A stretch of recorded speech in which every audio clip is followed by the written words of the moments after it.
Good morning, students. Now we are going to start a new chapter, Enterprise Resource Planning. ERP means Enterprise Resource Planning. പുതിയൊരു ടേമൊക്കെയാണ് കേൾക്കുന്നത് അല്ലേ? ERP. എന്താണ് enterprise എന്ന് ചോദിച്ചിട്ടുണ്ടെങ്കിൽ നിങ്ങൾക്ക് അറിയാമല്ലോ എന്റർപ്രൈസ് എന്താ? ഒരു വർക്കിംഗ് പ്ലേസ് ആണ് അല്ലേ? അതായത് ഒരുപാട് ആൾക്കാർ ജോലി ചെയ്യും വിത്ത് എന്താണ് എന്തെങ്കിലും ഡ്യൂട്ടീസോ അല്ലെങ്കിൽ റിസോഴ്സസോ ഉള്ള ഒരു ഓർഗനൈസേഷൻ, അതാണ് എന്തെന്ന് പറയുന്നത് എന്റർപ്രൈസ് എന്ന് പറയുന്നത്. ശരിയല്ലേ? നിങ്ങൾക്ക് അറിയുന്ന കാര്യമാണ് അല്ലേ? It is a group of people and other resources working together to achieve a common goal. Okay, ഇതിൽ ഒരുപാട് ഡിപ്പാർട്ട്മെന്റ് ഉണ്ട്, അവർക്കൊക്കെ പല ഡ്യൂട്ടീസും റെസ്പോൺസിബിലിറ്റീസും ആണ്. അപ്പം എന്റർപ്രൈസ് എന്ന് പറയുന്നത് it is a group of people and other resources working together to achieve a common goal. Clear? It consists of different departments with their duties and responsibilities. Okay, എന്താണ് അപ്പോൾ റിസോഴ്സ് എന്ന് പറഞ്ഞാൽ? റിസോഴ്സ് മെയിൻ ആയിട്ട് ഒരു കമ്പനിയിൽ ഒരു എന്റർപ്രൈസിന്റെ resource എന്ന് പറയുന്നത് എന്തായിരിക്കും? ഇൻഫോർമേഷൻ തന്നെയായിരിക്കും അല്ലേ? ഇൻഫോർമേഷൻ ആയിരിക്കും. പിന്നെയോ മണി, റിസോഴ്സ് മണി ഉണ്ടായിരിക്കും, അതുപോലെ മാൻ പവർ, മെഷീനറി, അങ്ങനെയുള്ള കാര്യങ്ങളൊക്കെയാണ് റിസോഴ്സ് എന്നതുകൊണ്ട് ഉദ്ദേശിക്കുന്നത്. ഓക്കെ, അപ്പോൾ എന്റർപ്രൈസ് റിസോഴ്സ് കിട്ടി. What is ERP? ഒരു ഓർഗനൈസേഷനിൽ ERPക്ക് ഞാനൊരു സിമ്പിളായിട്ട് നിങ്ങൾക്ക് ഈ ഒരു ചാപ്റ്ററിൽ എന്താണ് ഇൻക്ലൂഡ് ചെയ്യുന്നത് വെച്ചിട്ടുണ്ടെങ്കിൽ, ഒരു ഓർഗനൈസേഷനിൽ പല ഡിപ്പാർട്ട്മെൻറ്റുകൾ ഉണ്ടായിരിക്കും അല്ലേ? ഒരുപാട് ഡിപ്പാർട്ട്മെൻറ്റ് നിങ്ങൾക്ക് അറിയാലോ. ഓരോ ഓർഗനൈസേഷനെ ബേസ് ചെയ്തുകൊണ്ടിട്ട് ഡിപ്പാർട്ട്മെൻറ്റുകൾ ചിലത് കുറഞ്ഞു വരാം, കൂടി വരാം. ഏതൊക്കെ? Financial, purchasing, production, sales, distribution, അങ്ങനത്തെ കുറേ മോഡ്യൂൾസ് അല്ലെങ്കിൽ അങ്ങനത്തെ കുറേ ഡിപ്പാർട്ട്മെൻറ്റുകൾ ഉണ്ടായിരിക്കും ഇല്ലേ? ആ ഡിപ്പാർട്ട്മെൻറ്റുകൾക്ക് ഡാറ്റ ഷെയർ ചെയ്യണം ഓർ ഇൻഫോർമേഷൻ ഷെയർ ചെയ്യണമെങ്കിൽ നമുക്ക് എന്ത് ചെയ്യണം? നമുക്കൊരു ഡാറ്റാ ബേസ് അവിടെ ഉണ്ടായിരിക്കണം അല്ലേ? അപ്പോൾ ചില ഓർഗനൈസേഷനിൽ നമുക്കിപ്പോൾ കമ്മ്യൂണിക്കേറ്റ് ചെയ്യാൻ വേണ്ടിയിട്ട് യാതൊരു മീഡിയേറ്റർ അല്ലെങ്കിൽ ബുക്ക് കീപ്പിംഗ് ആയിട്ടാണ് ഫയൽ യൂസ് ചെയ്യുന്നത് വിചാരിക്കാം. ഒരു ഡിപ്പാർട്ട്മെൻറ്റിൽ നിന്ന്, ഒരു ഫിനാൻഷ്യൽ മോഡ്യൂൾ അല്ലെങ്കിൽ ഒരു ഡിപ്പാർട്ട്മെൻറ്റിൽ നിന്ന് അടുത്തൊരു ഡിപ്പാർട്ട്മെൻറ്റിലേക്ക് എന്ത് ചെയ്യണം? ഇൻഫോർമേഷൻസ് എടുക്കണം. ഫിനാൻഷ്യൽ എന്തായിരിക്കും എന്നുള്ളത് പർച്ചേസുകാർക്ക് എടുക്കണമെങ്കിൽ എന്ത് ചെയ്യണം? ആ ഡാറ്റാസൊക്കെ കളക്ട് ചെയ്യണം. അപ്പോൾ ഒരു ബുക്ക് കീപ്പിംഗ് ആണെങ്കിൽ അത് വളരെ അവിടെ പോയി എടുക്കണം അല്ലേ? അപ്പം ഇതിന് വേണ്ടിയിട്ട് ഒരു ഡാറ്റാബേസിലാണ് എല്ലാ ഡിപ്പാർട്ട്മെൻറ്റും ഡാറ്റാബേസ് ഇൻഫോർമേഷൻ സ്റ്റോർ ചെയ്ത് വയ്ക്കാം. ഓക്കെ, ഇവിടെ ഞാനൊരു പിക്ചർ കാണിക്കുന്നുണ്ട്. ഇവിടെ എന്താ കാണിക്കുന്നത്? ഒരുപാട് മൊഡ്യൂൾസ്, ഒരുപാട് ഡിപ്പാർട്ട്മെന്റ് ഉണ്ട്. ഈ ഡിപ്പാർട്ട്മെന്റിലെ കാര്യങ്ങളൊക്കെ ഡാറ്റാസ് ഓർ ഇൻഫോർമേഷൻസ് ഒക്കെ സ്റ്റോർ ചെയ്ത് വെക്കുന്ന ഒരു ഡാറ്റാബേസ് ഉണ്ട്. ഓക്കെ, HR-ന് എന്ത് വേണം? പ്രൊഡക്ഷൻ്റെ കാര്യങ്ങൾ തിരക്കണമെങ്കിൽ നേരിട്ട് പോയി ചോദിക്കാതെ ഡാറ്റാബേസ് എന്നുള്ള ഈ ഒരു കൺസെപ്റ്റിലേക്ക് നോക്കിക്കഴിഞ്ഞിട്ടുണ്ടെങ്കിൽ എന്ത് കിട്ടും? ഇൻഫോർമേഷൻസ് കിട്ടും. ഓക്കെ, അപ്പോൾ ഇതാണ് പിക്ചർ റെപ്രസെൻറ്റേഷൻ. ഈസിയായിട്ട് മനസ്സിലായല്ലോ. ഇതാണ് ERP എന്നതുകൊണ്ട് ഉദ്ദേശിക്കുന്നത്. Enterprise resource planning. Enterprise resource planning. Clear ആയോ? ആയി. ഓക്കെ, ഇനി ഇതിൽ മെയിനായിട്ട് പറയാനുള്ളത്, ഓക്കെ, ERPക്ക് വേണ്ടിയിട്ട് വേറൊരു കാര്യം കൂടി പറയാനുണ്ട്. ഇതിൽ കമ്മ്യൂണിക്കേഷൻ നടന്നിട്ടില്ല എന്ന് വിചാരിക്കുക. അതും വേണമല്ലോ. യാതൊരു കമ്മ്യൂണിക്കേഷനും ഉണ്ടായിട്ടില്ല, കാരണം ഇപ്പോൾ ഡാറ്റാബേസ് ഇല്ല. അങ്ങനെയാണെങ്കിൽ എന്താ ഉണ്ടാവുക? അവിടെ ഒരു ഓർഗനൈസേഷൻ്റെ മറ്റുള്ള ഡിപ്പാർട്ട്മെൻറ്റ് തമ്മിൽ യാതൊരു കാര്യങ്ങളും അറിയില്ല. അവരവർക്ക് അവരവരുടെ ജോലി മാത്രം അറിയാം. അങ്ങനെയാണെങ്കിൽ അതൊരു നല്ലൊരു ഓർഗനൈസേഷൻ ആവില്ല, നല്ലൊരു കമ്പനി ആവാതെ അതെന്താ മുന്നോട്ട് പോകില്ല. നമ്മൾ ഓരോ കാര്യങ്ങൾ ചെയ്യുമ്പോൾ മറ്റുള്ളവരെ ഡിപ്പെൻഡ് ചെയ്തിട്ടാണ് ചെയ്യുന്നത് അല്ലേ? ശരിയല്ലേ? അതായത് പ്രൊഡക്ഷൻ സൈഡാണെങ്കിൽ പ്രൊഡക്ഷൻ്റെ കാര്യങ്ങൾ നോക്കുന്നു. എത്രത്തോളം പ്രൊഡക്ഷൻ ആയിട്ടുണ്ടോ അത്രയാണ് നമ്മൾ സെയിൽസ് നോക്കുക. അപ്പം അങ്ങനെ ഒരു കണക്ഷൻ അവിടെ ഉണ്ട്. അങ്ങനെയൊന്നും ഇല്ലെങ്കിൽ എന്താ അവിടെ മുന്നോട്ട് പോകില്ല അല്ലേ? അതായത് കമ്മ്യൂണിക്കേഷൻ വേണമെന്നാണ് പറയുന്നത്. Okay, must communicate between departments. For better efficiency, each department must communicate to other department. Okay. ഇനി ഈ ERP എന്ന് പറയുന്നത് ERP combines all the requirements of a company and integrate it to a central database so the various department can share. ഡാറ്റാബേസിലേക്ക് store ചെയ്തിരിക്കുന്ന informations ഒക്കെ ബാക്കിയുള്ള ഡിപ്പാർട്ട്മെന്റിലേക്ക് share ചെയ്യാൻ പറ്റും. അതാണ് ERP എന്നതുകൊണ്ട് ഉദ്ദേശിക്കുന്നത്. ക്ലിയർ ആയല്ലോ? ക്ലിയർ ആയി. ഇനി ERP അഥവാ തന്നെ ഷെയർ ചെയ്യുന്നില്ലെങ്കിൽ നിങ്ങൾക്ക് എന്താണ് അതിൻ്റെ ഒരു ഫോൾട്ട് എന്ന് പറഞ്ഞത്? കമ്മ്യൂണിക്കേഷൻ ഇല്ലാണ്ടായി കഴിഞ്ഞിട്ടുണ്ടെങ്കിൽ ഷെയർ ചെയ്തിട്ടില്ലെങ്കിൽ എന്ത് ചെയ്യും? അവിടെ ഒരു ബെറ്റർ എഫിഷ്യൻസി ഉണ്ടായിരിക്കില്ല അല്ലേ? ആ ഓർഗനൈസേഷൻ മുന്നോട്ട് പോകാൻ ബുദ്ധിമുട്ടായിരിക്കും. ക്ലിയർ ആയല്ലോ? ഇനി ഈ ഒരു എൻ്റർപ്രൈസ് ഒരു ഓർഗനൈസേഷൻ്റെ ഫങ്ഷണൽ യൂണിറ്റ്സ് ഒരു കമ്പനി ഉണ്ടാക്കി.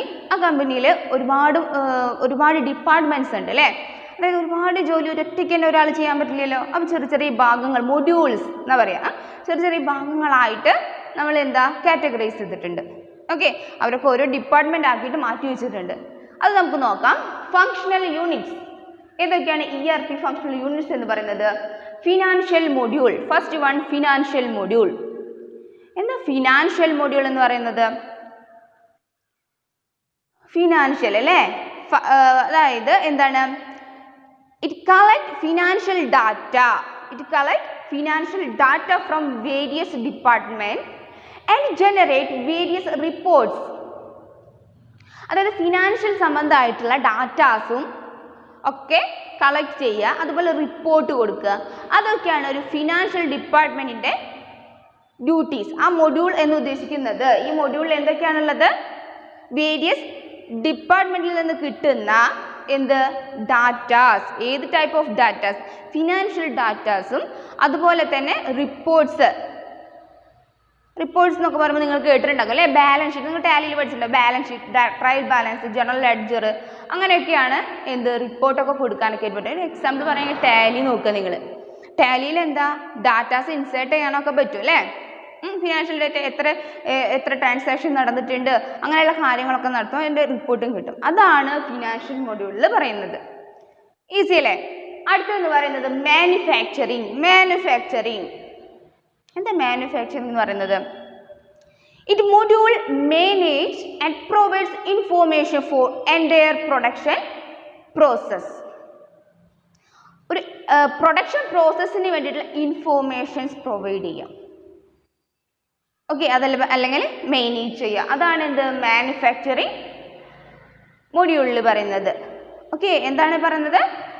This module manage and provides informations for the entire production process.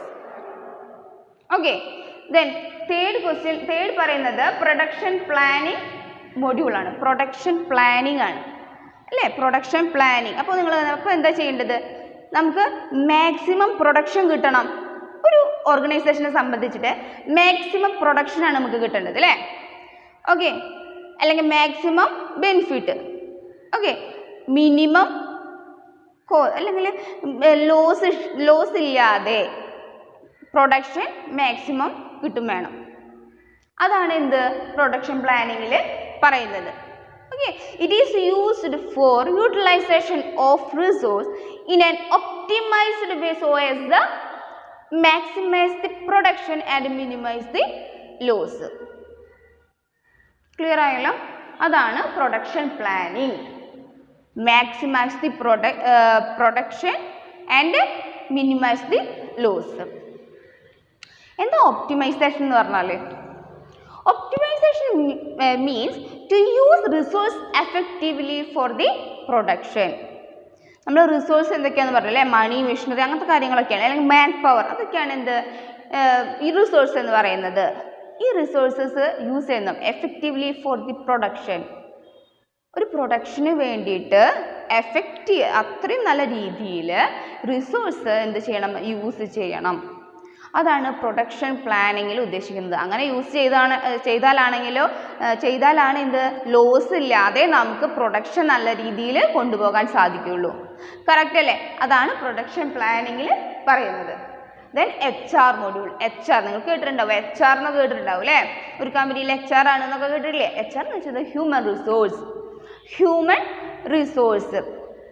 അതായത് അപ്ഡേഷൻസ് കാര്യങ്ങളൊക്കെ വരുന്നത് HR മൊഡ്യൂളിലാണ്.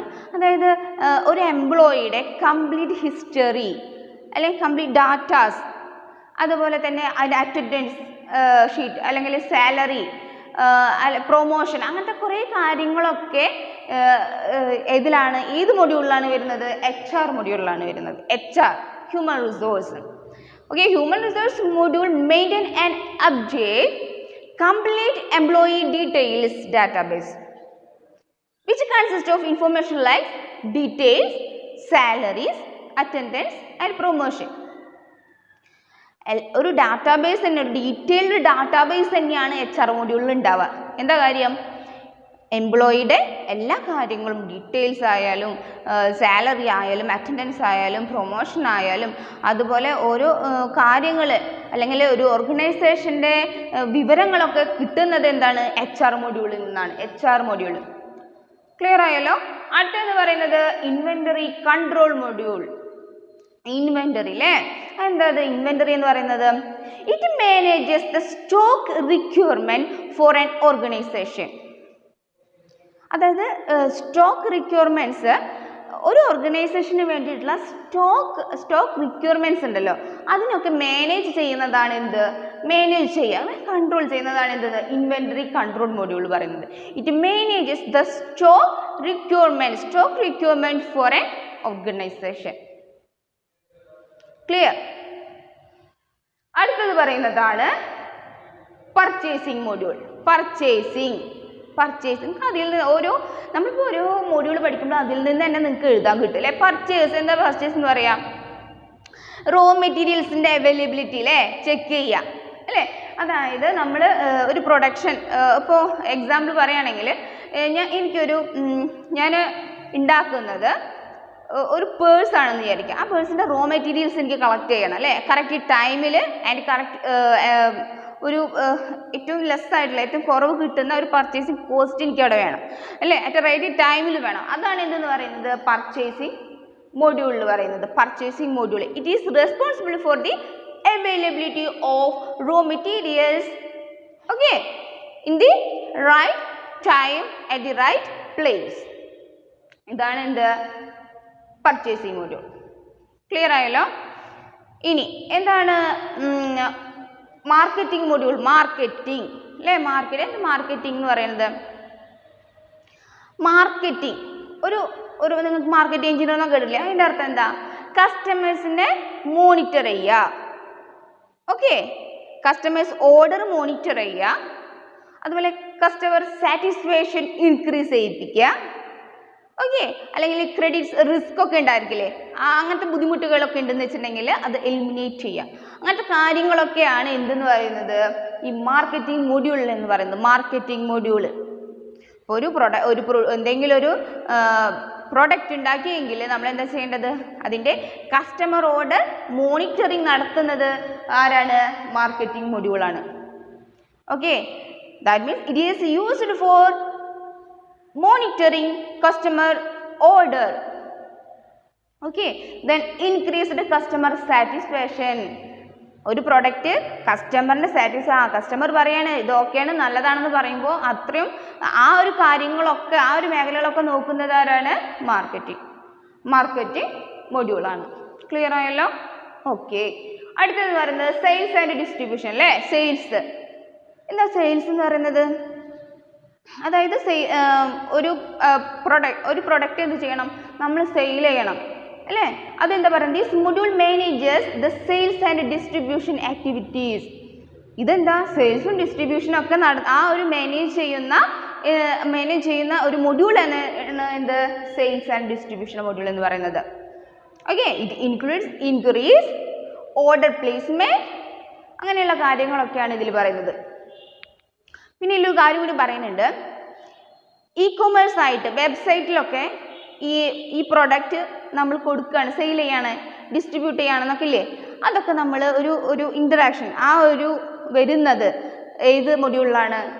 സെയിൽസ് ആൻഡ് ഡിസ്ട്രിബ്യൂഷൻ മൊഡ്യൂളിലാണ്. ഓക്കെ, ഇ-കൊമേഴ്സ് ആയിട്ട് ഒരു വെബ്സൈറ്റിൽ ഒരു പ്രൊഡക്റ്റ് ഇടുകയാണ് അല്ലേ. നമ്മൾ കുറച്ച് ഇപ്പോൾ നിങ്ങൾ കുറേ കണ്ടിട്ടുണ്ടായിരിക്കും. ഇപ്പോൾ നിങ്ങളൊരു എക്സാമ്പിൾ ഒരു ഡ്രസ്സ് നിങ്ങൾ പർച്ചേസ് ചെയ്തു എന്ന് വിചാരിക്കുക. ആ ഡ്രസ്സ് നിങ്ങൾക്ക് ഓൺലൈനിൽ നിന്ന് ഒരുപാട് കിട്ടും. അപ്പോൾ ആ ഒരു മേഖലകൾ കൈകാര്യം ചെയ്യുന്നത് ആരാണ്? Sales and distribution മൊഡ്യൂളാണ്.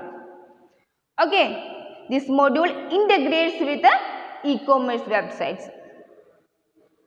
Okay, clear. The last one is quality management module. Quality management. Quality last one അല്ലേ? അതായത് ഒരു പ്രൊഡക്റ്റിൻ്റെ